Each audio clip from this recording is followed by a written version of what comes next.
So we were chatting the other day about COVID-19 and 2020 and what a year it's been. And I wanted to share this with you, but Dave, you were telling me, what was your first memory of COVID-19?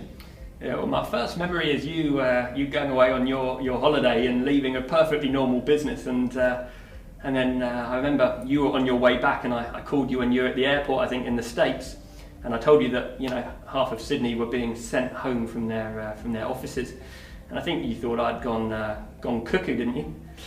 And it's interesting because as Dave says, I was in the States, and COVID wasn't really that much of a headline over there. Maybe it should have been a bit more, but it wasn't really.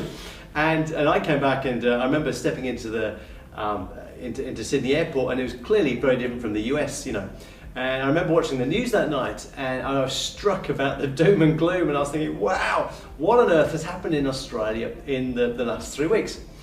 And then as things progressed, and obviously like other businesses, all our guys were working from home, and the interesting part of it was talking to a lot of clients about what really went on in terms of how do you maintain your culture during COVID. And people were looking for support, people were looking for answers, people were looking for certainty, and obviously there wasn't much certainty. There's a lot of people saying, well, this will be over in 2 weeks, and it clearly wasn't going to be a 2-weeker, but from your point of view, how do you think clients have gone keeping their culture going in this time?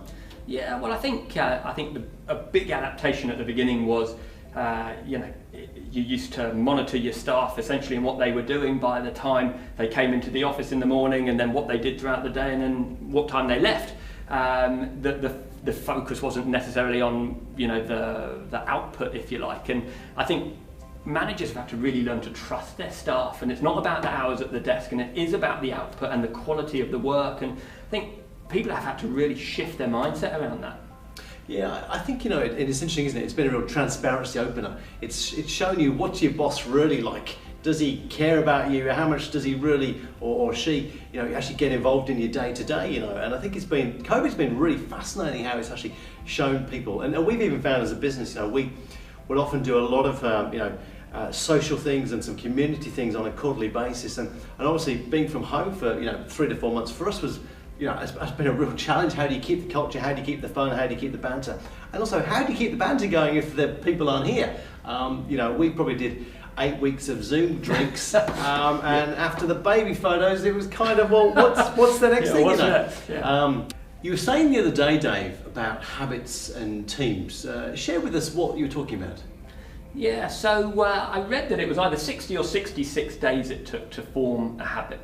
Now, in my mind, you think if you've had staff members who have been working from home since, let's say, March sort of time, some habits are formed, right? Whether that's taking your kids to school or picking them up at the end of the day, being at home in time for a family dinner, not going on that 1 hour commute and picking up your toast and coffee every day, and so new habits are well and truly set in, and so people are looking for different things from life generally now, and I think that's going to be really interesting to watch how that plays out. And talking to a lot of managers around Sydney, I think these decisions should be made by talking to your employees and asking them what is it that they want and what are they looking for, because your team that was humming along 7 months ago may be looking for completely different things now, and I don't think that decision should be made in the boardroom. I think that should, a big common sense piece should come into play here, and people should be talking to their employees, so you don't have this mass exodus once COVID is over. But listen, if you want to find out any more, please get in touch with us. We'd love to have a chat and hear your stories, and we look forward to speaking to you soon.